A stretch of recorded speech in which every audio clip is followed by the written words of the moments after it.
unbelievable 4 years. And I guess I'm not allowed to run. I'm not sure. Is there a little something out there that I'm not allowed to run? But let's assume I was allowed to run. I could have, there's going to be a constitutional movement. No, I could have the most unbelievable 4 years. Everything was great, but in the last week, I made a little slip up in something, and you lose the election.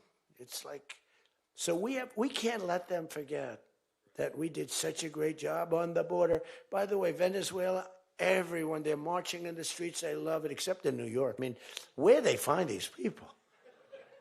These people, and they're not like, these people are a mess. I know it's not nice to say that. These people are a mess. Where do they find these people? They're the worst looking people I've ever seen. They got hats that are all frayed and all, they look like, they're all paid. They don't even know what they're talking. When the reporters don't interview them because they know that it's, the press is so anti. It's hard to believe the press could be so anti because it's all common sense. It's not, we're conservative, whatever, doesn't matter. We're all common sense people. It's not even conservative, it's common sense. But the press has no credibility whatsoever. Think of it. I got 97% bad stories on one network, 93% on the other, and I won in a landslide. You know what that means? The press has no credibility. That's all it means. And we got to keep it that way. So I don't talk too much about the swimming, the weightlifting, the boxing. I don't talk about it. You know why? I want to start bringing it up about a week before the election because I don't want them to correct themselves. I don't want them to say, we've decided that we don't want to have men playing in women's sports. That'd be a devastating blow for us. Because that's, they say it's an 80-20. No. It's about a 98-2 issue. We've decided that we will not have open borders where the entire world, from the Congo, prisons from the Congo, these are extraordinarily tough people. These are people that make our motorcycle gangs look like fine young men. Okay? Our motorcycle gangs are wonderful people by comparison.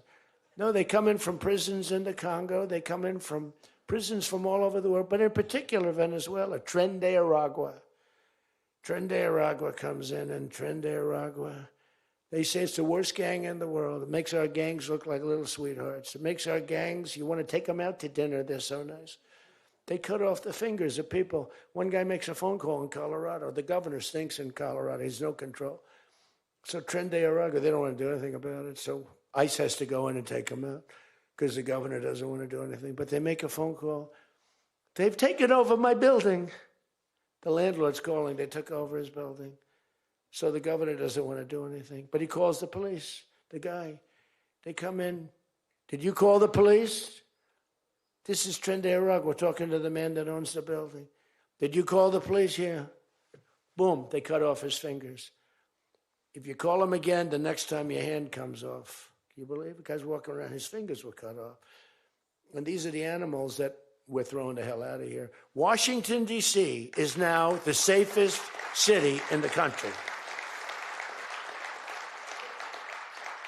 And you people know that better than anybody because you were, think of it. You're in Congress, you're respected people, you're afraid to walk outside. Washington, D.C. Now, we had a terror attack 4 weeks ago, and one person's looking down from heaven, and the other one is actually recuperating and going to make it, I think, but really badly hurt. Really badly hurt. Most positive mother I've ever. No, my son's going to be fine, sir. The mother was telling me that the night of the attack, I went just like I went to you. I spoke to this incredible woman. Sir, everyone's praying for my son. He's going to be fine. The doctors thought she was, just hoping against hope. There was no chance. And 2 weeks ago, he got up and started walking around. It's amazing, actually. So maybe some really bad. It looks like he could be okay. He's going to have pretty bad after effects. But that was a terrorist attack on people that are doing a great job. And it could have been anywhere. But we haven't had a murder. We would have, on average, 2 murders a week in Washington. I don't even like talking about it. Two murders a week in Washington, D.C. We have We haven't had one in 7 months. People can walk out now. You can walk down with your wife down to the restaurants, which are booming, by the way. I mean, if you go back to before I got in, and we did a pretty good job 4 years ago, but there was never this, in my first term. So when we were during the first term, we were pretty good, but, it wasn't like that big of an issue. It became a big issue because people were being mugged all over the place. We had a couple of people working in the White House that were killed. We had one guy waiting for his wife in a car. They said, "Get out of your car." He said, "Well, I'm waiting for my wife." They blew his head off. The wife is walking up to the car. Animals. And then they get angry when I say, "They're animals."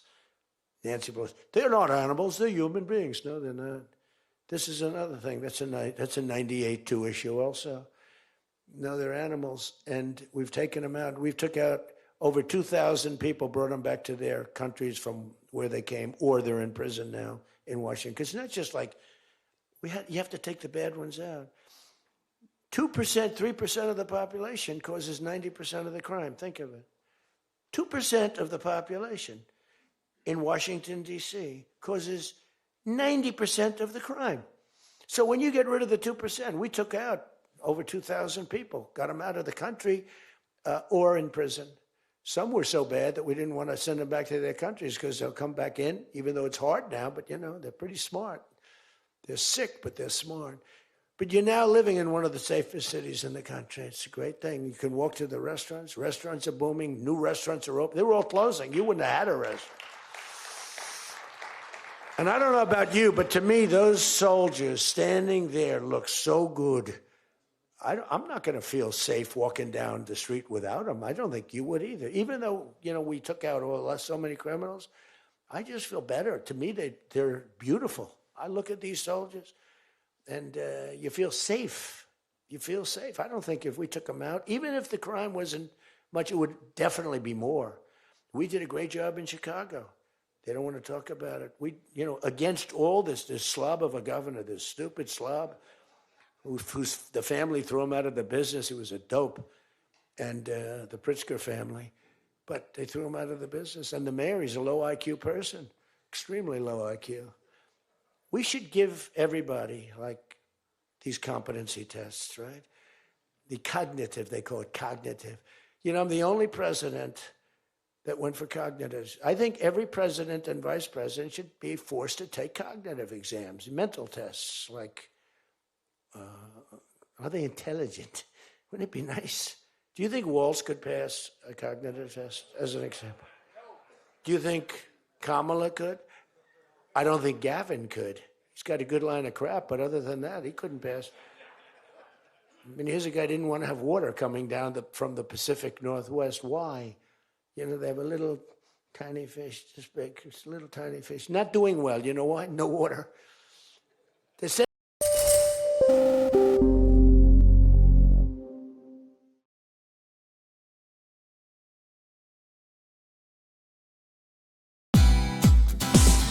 Hey, thank you for watching this on CNBC TV 18. Hope you liked it.